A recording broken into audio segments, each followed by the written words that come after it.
Amici di Solfatara News, bentornati.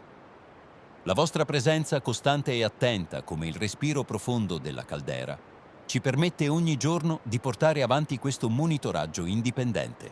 Lavoro che richiede tempo, strumenti, droni e una forte dose di coraggio. L'area flegrea non dà mai tregua, neanche quando il cielo scarica pioggia incessante per giorni.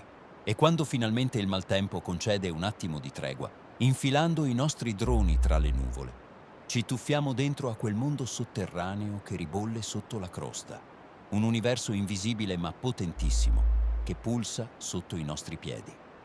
Per chi ci segue da poco, un saluto caloroso. Siamo anche su Instagram, TikTok e nel gruppo Facebook Solfatare News Group, dove ogni giorno condividiamo osservazioni, segnalazioni e confronti diretti con chi vive nei vari quartieri della Caldera. Un ringraziamento speciale a chi supporta il nostro progetto su GoFundMe. Il monitoraggio indipendente continua grazie a voi e ogni vostro sostegno ci consente di raccontare ciò che spesso resta nascosto. Ieri sera, poco dopo le 23:09, la terra dei Campi Flegrei è ricominciata a tremare. È iniziato uno sciame sismico che si è protratto per quasi un'ora, registrando in totale 31 scosse. La scossa più forte è avvenuta alle 23:21, con magnitudo 3,3, ipocentro tra i 2,7 e i 3 chilometri sotto la superficie, nella zona della Solfatara.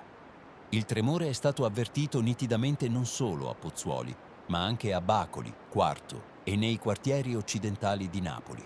Un boato sordo che ha svegliato tante famiglie nel cuore della notte.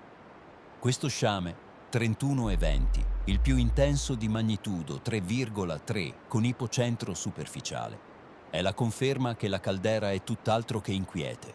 È un segnale forte. Il sottosuolo si sta muovendo, accumula stress e quando la Terra decide di parlare, ogni tremito è un messaggio. Le nostre previsioni di ieri si basavano sulle anomalie osservate nelle fumarole, emissioni molto ridotte, quasi assenti, suolo in sollevamento costante, segni di compressione che solo chi monitora giorno dopo giorno può riconoscere. Non è veggenza, è esperienza. Le fumarole, i getti di vapore, le colonne di fango, i gas che respirano da sotto, ci parlano e saper interpretarli significa capire quando la caldera si prepara a muoversi. Oggi il cielo ci ha concesso una tregua, niente pioggia, niente vento. Abbiamo fatto decollare subito i droni verso la fumarola Pisciarelli e quello che abbiamo visto è inquietante. Attività idrotermale esplosiva, getti di fango potenti, colonne di vapore dense e in pressione, fumarole minori attive con vigore improvviso. Le misurazioni mostrano temperature molto elevate. Oggi il drone ha rilevato una temperatura massima di 101,1 gradi centigradi, segnale chiaro che la caldera continua ad accumulare energia. Ci siamo poi spostati al cratere Solfatara. Le termografie evidenziano un forte aumento delle temperature sulle pareti laterali e nella parte superiore del cratere. Le zone in giallo chiaro, quelle che nella termica indicano riscaldamento più intenso, sono molto più estese e dense rispetto ai giorni passati. La fumarola principale, la Bocca Grande, è tornata a respirare con forza, colonne di vapore imponenti, dense, cariche di tensione. Oggi abbiamo rilevato una temperatura di 179,9 gradi centigradi nella fumarola Bocca Grande. I nostri grafici mensili mostrano una tendenza decisa all'aumento termico, un allarme che non possiamo ignorare.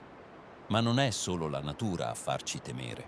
C'è un altro pericolo, adesso sotto i riflettori, e riguarda la sopravvivenza civile, non solo geologica. Il ministro per la protezione civile, Nello Musumeci, ha recentemente denunciato l'abusivismo nei Campi Flegrei con parole dure e una verità che fa male. Secondo lui, non è più possibile che lo Stato copra le costruzioni abusive. Troppe responsabilità sono rimaste ignorate troppo a lungo.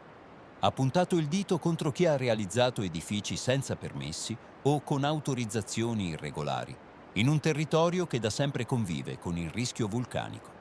I fondi per la messa in sicurezza e l'adeguamento sismico, ha detto, sono stati scarsi o male utilizzati. Ora serve una ricognizione seria dei luoghi vulnerabili.